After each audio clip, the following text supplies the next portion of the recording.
A Democrat breaks ranks. Only on WRAL, how one North Carolina lawmaker is crossing party lines again to help Republicans override the governor's veto. Dismantling DEI. UNC system schools are days away from a deadline to show how they're complying with the equality policy, how students feel about the changes. The autumn chill that wakes you up will be quite the change. How much longer we'll be in this fall-like pattern before our soonest chances for rain? All right, welcome here at 7 o'clock. I'm Dan. This is Ashley. We got a lot to talk about tonight, including a pretty big development out of the state legislature today. A Democrat from our area is reaching across the aisle. He plans to vote to override one of Governor Stein's vetoes and support a GOP plan for private school vouchers. And as WRAL Capitol Bureau Chief Laura Leslie reports, this is part of a larger trend of state Democrats breaking with their party. Edgecombe County Democrat Shelley Willingham tells me he plans to vote with the GOP to override the veto of a bill that would enable a federal tax credit for donations to school voucher programs. This would be the 9th veto this session, and it has some calling into question just how loyal to the governor the Democrats are. Last November, Democrats claimed they had broken the veto-proof majority in the House. House Republicans now need one Democratic vote to override a veto, and so far they've been able to get one more often than not. Representative Shelley Willingham is one of several Democrats who've crossed the aisle. He's already helped Republicans override 6 other vetoes this year. Willingham voted in favor of a bill enabling a federal tax credit for donations for private school vouchers. In an email to Willingham, I wrote, "Just confirming, you're saying you will vote to override the veto, correct?" "Yes, that is correct," he said. Other Democrats who've helped override vetoes include Carla Cunningham and Nassif Majid from Mecklenburg County, as well as Cecil Brockman from Guilford County. I asked State Democratic Party Chairwoman Anderson Clayton to comment on what this says about unity within her party. Last November, she replied, voters statewide overcame an intense gerrymander to give Governor Stein the power of the veto. Any legislator who chooses to deny that power is betraying the will of the people. We will be watching.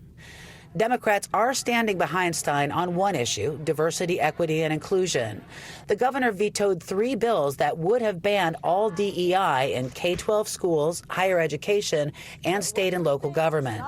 The NC Legislative Black Caucus today announced that all of its members, including Willingham, have agreed not to help Republicans override those vetoes.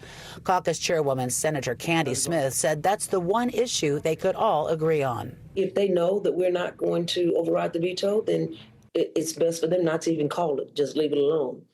Because you already know that people don't want to lose. So if they call it, we've already let them know where we stand. The next work session here is scheduled for September 22nd. Laura Leslie, WRAL News, Raleigh. Thank you, Laura. Let's get you caught up now on some of today's big headlines. These are the 5 things you should know right now. North Carolina's Attorney General Jeff Jackson says companies aren't doing enough to stop deep fake pornography and AI from targeting children. He's joined several other states calling on banks and tech companies to identify transactions that could involve bad actors. He also wants more safeguards, things like display warnings. 3 juveniles face charges after car break-ins in Cary ended with 2 crashes this morning. Police say 5 cars were broken into at an apartment complex on Ainsley Stream Lane. The suspects took off in 2 cars. When police tried to pull them over, one car crashed on Salem Street, the other in the Crossroads Shopping Center. Raleigh police say a 17-year-old is charged now in connection with dozens of car break-ins last month at Walnut Creek and Lifetime Fitness. More than 100 cars broken into, guns, credit cards, cash, all stolen. Police tell us more charges could be on the way. Fort Bragg's All-American Gate, the main access point for visitors, will close for several months. Crews are working on the nearby highway, including some work on the Gruber Road Bridge. The Powerball jackpot now up to $815 million, the 7th largest drawing in the game's history. The lump sum cash value is almost $370 million. You can watch the next drawing tomorrow night at 11 o'clock on WRAL.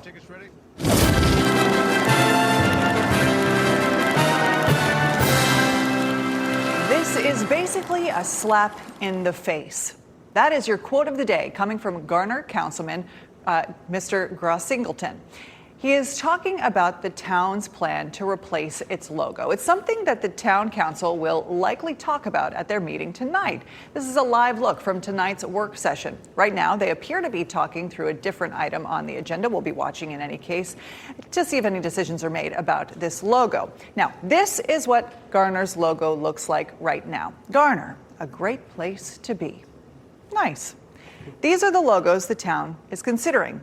Garner, gather and grow with a little sideways G. You might hear all of this and think, what's the big deal? It's just a logo.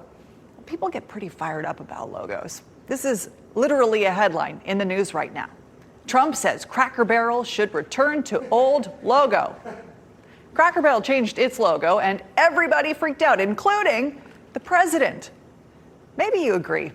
Maybe you're upset about the Cracker Barrel logo too. Or maybe you couldn't care less. The fact is, people do really care about this stuff, and it makes sense why. You know, we heard from the head of a local branding agency about this. And right now, there is a lot of change happening in the world, and people are holding on to what's important to them, that you have sold to people as this is who we are, this is what we stand for. If they believe there's a change in that, then it hurts their feelings.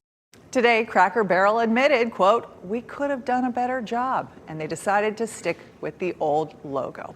The company recognized people deeply care about their business and therefore their logo. People associate it with that time that they took a road trip with the family and stopped in for some comfort food, right?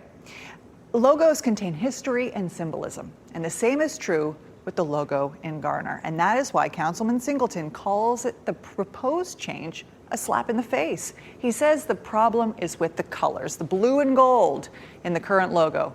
Those colors date back to 1968 when Garner High School was desegregated. The students, coming together as one body, chose blue and gold to represent their new school. So the new town logos, look at them. They don't have the same color scheme. And that is why the logo means so much to people. You know, they're symbolic. They have history. There's probably a logo or a symbol in your life that means a lot too. Will Garner's town council adjust or will they move forward? We'll let you know what happens in tonight's meeting. Ooh, I'm glued to it now. Now I must know. Good stuff. So UNC system schools, they are days away now from the deadline to prove that they are compliant with that new equity policy. That's the one that replaced the DEI policy they got rid of last year.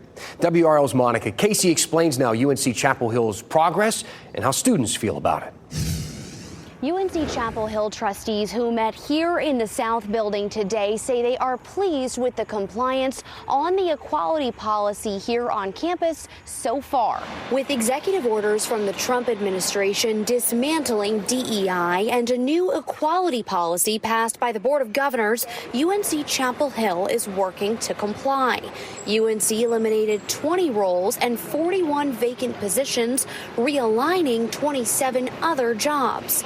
Junior Emily Berger transferred from UNC Wilmington. I noticed actually a very immediate change. In our syllabus, we previously had land agreements that were in, and we noticed the immediate change on that. She also sees a difference here. And I've noticed a change on this campus as well in just the freedom that students feel like they have to be themselves. UNC system schools have until September 1st to submit their compliance reports. In Chapel Hill, Monica Casey, WRAL News. Now, we have gone in depth on this new equality policy at UNC before. We talked about how the old DEI office was formed in 2019 and was taking credit pretty much for the programs that have been at the university for decades. We talked about how the people in charge got rid of the DEI office without fully understanding what it even did. And then we talked about how the old DEI policy and the new equality policy are pretty much the same thing. They're nearly identical. You can find that story right now on the WRAL YouTube page. So tonight we are going to go into the in-depth mailbag. Got lots of emails about our segment last week on redistricting. We're going to go through some of that feedback right after the break. It was a great segment. Stick around for tonight's one last thing, though. NC State faces ECU in Raleigh on Thursday. Hey, do you remember when they played back in December and a fight broke out? If you didn't know, this is a pretty bitter rivalry. We're going to talk about some of the history. Kat?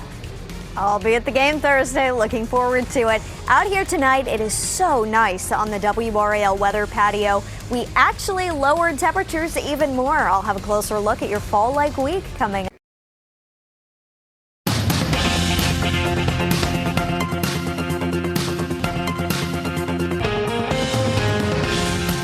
All right. Hey, it is mailbag time. We got tons of feedback on gerrymandering. This is a topic that's back in the spotlight as Texas tries to redraw its voting districts to make it easier for Republicans to win and harder for Democrats to win. This is a commonly used tactic where lawmakers will use power to secure more power. It's also widely known as a pretty bad thing for democracy, and that's why some states don't let the party in power draw the lines. It's a little too tempting to stack the deck. So instead, they created bipartisan committees to do that work, and California has one of those committees. But now Gavin Newsom wants them to stop, wants them to switch it up. He wants the power back so he can then do the very same thing he's criticizing Texas for doing, which doesn't make a whole ton of sense if you ask me. But he says he's fighting fire with fire.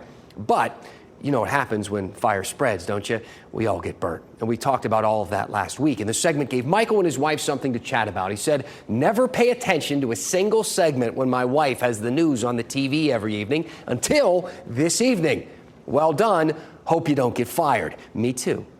I also like my job, though I'm not sure why I would get in trouble for stating something that's pretty obvious. Blatant gerrymandering is widely regarded as a bad thing. This is not something people really debate. In fact, if you have an argument on how it's good, I'd love to hear it. I'm all ears. A viewer named Danny thought I was being biased against Republicans. He said, no matter how much you want to play the bipartisan game, it shows up on every broadcast. You said you laughed at redistricting lines to favor Republicans. And I get a little confused sometimes with this kind of feedback, because first, if you remember, I showed blatant examples from both parties. Democrats do this too. We talked about that. We talked about both. And second, I laughed for a good reason, because it's funny.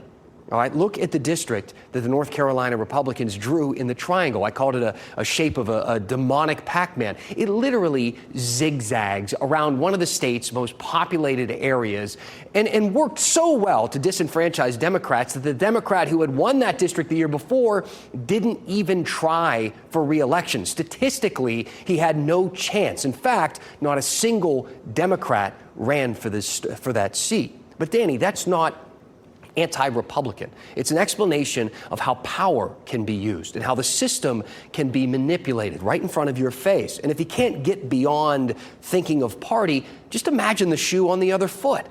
That said, you can be a Republican and still think objectively about democracy, which is what most people in this state do, which is another reason why gerrymandering is so troubling. Something another viewer named Chris explained quite well. He said, it's not that one party or the other gets an unfair advantage, it's that politicians aren't in danger of losing their jobs.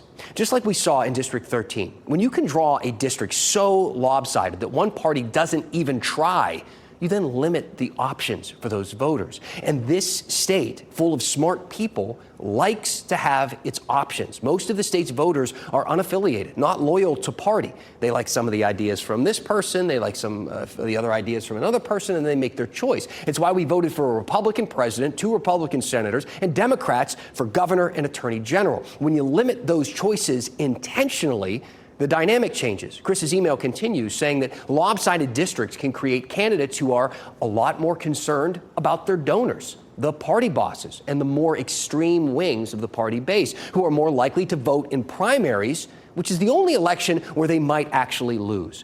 Gerrymandering doesn't just disenfranchise one party, it limits the options of the unaffiliated voters. A viewer named Jerry is really just feeling attacked by this whole thing. He said, why does the name Jerry get such a bad rap? Gerrymandering, jerry-rigged. Let's find a way to put Jerry's in a better light. And I think I can help you with this, Jerry. First of all, gerrymandering is actually named after a guy named Gary.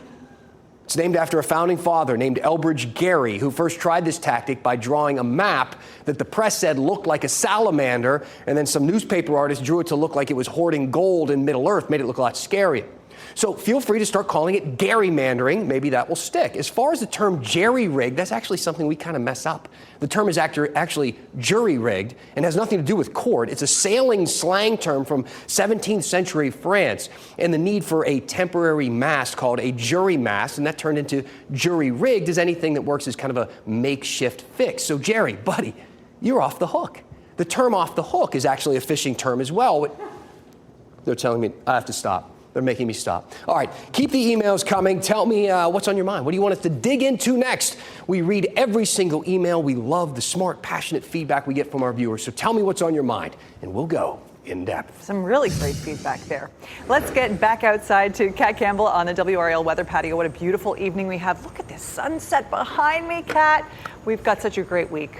It's been nice to enjoy it out here today. Temperatures are right around the mid-70s right now. What a beautiful day to eat dinner outside. Tomorrow will be like this, if not a little bit better. 66 degrees in Boone at the moment, 71 in Asheville, 82 in Wilmington.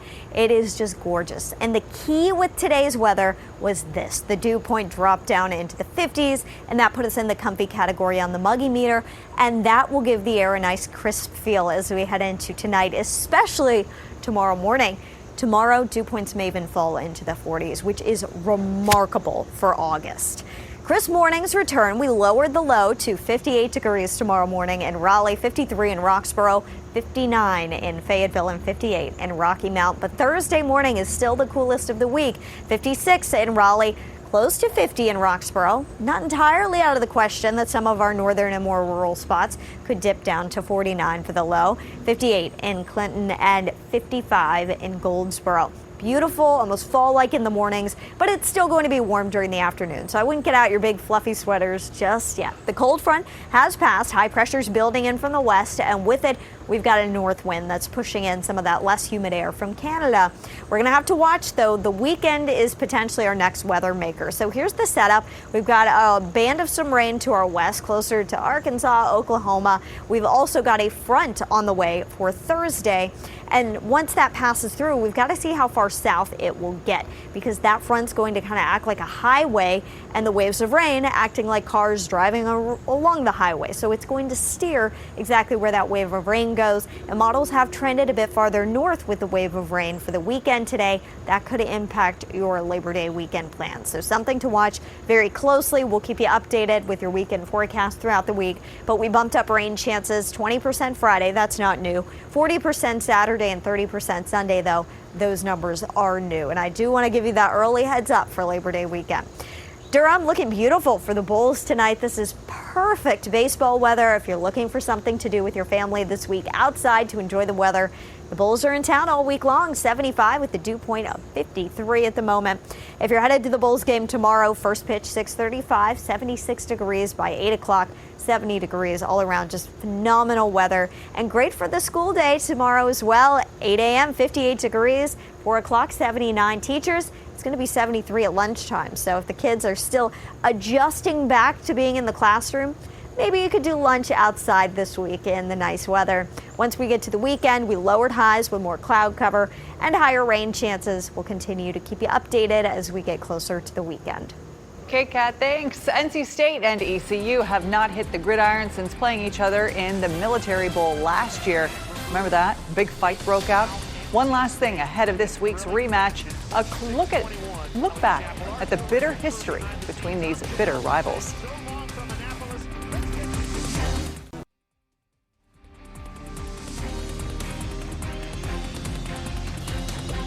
The bell tower. One last thing. This week, a rivalry is renewed. NC State versus ECU on Thursday night in Carter Finley Stadium. The 34th matchup between the Wolfpack and the Pirates actually comes just a few months after the 33rd matchup. Back in December, NC State played ECU in the Military Bowl. ECU won the game, but that wasn't really the headline. The two teams got into a huge fight. 5 NC State players were ejected. In fact, 2 of those players are suspended for the first half of this Thursday's rematch because of that fight. These two teams do not like each other. They never have. They're close on the map. They've been close on the scoreboard. ECU and NC State played each other 2 years ago, 3 years ago, September of 2022 in Greenville. It was the game that Thayer Thomas tied Torrey Holt for touchdown catches. The Pack scored from a block punt and a touchdown run, and despite a furious comeback from the Pirates, NC State held on to win that game 21-20. Ooh, in 1992, both teams were really good. They were ranked in the top 25. They faced off in the Peach Bowl. At one point, the Wolfpack were up by 17 points, but the Pirates came back and won it 37-34. The series has always been close like that. Over the last 20 years, NC State has had 6 wins, ECU has 5, but in the 70s and 80s, it was even closer. The teams played each other every year. It was a staple of college football season in North Carolina. More often than not, NC State won the matchup. But in 1987, ECU won in Raleigh, and it was chaos. ECU fans tore down the goalposts, fights broke out, police had to get involved. It was a real mess. And as a result, the yearly rivalry came to an end. The North Carolina legislature, though, brought the game back 9 years later in 1996, but they didn't make it an every year thing. That's why the showdown on Thursday is special, because of the fight last year, because of the decades of history, and because in this rivalry, getting a win means playing on a razor's edge. NC State, ECU, they've been close before. It could be close again. And we'll, of course, be watching. It'll be worth watching for sure. And hey, don't forget about the other North Carolina college football matchups on Thursday. A battle between 2 private schools. Duke versus Elon. Doesn't have quite the same history as the other game, but it'll be good. Elon has never won in this matchup. And across all 9 matchups, Duke has outscored Elon by more than 200 points. But rest assured, we'll be watching that one too. Yeah. That's why you play the game. Sure. You never know what's going to happen. Thanks for making WRAL your choice for local news. Our next newscast is at 10 on Fox 50 and 11 on WRAL. Have a great night. What a beautiful sunset. Keep watching WRAL News over the air channel 34 and Spectrum channel 1257.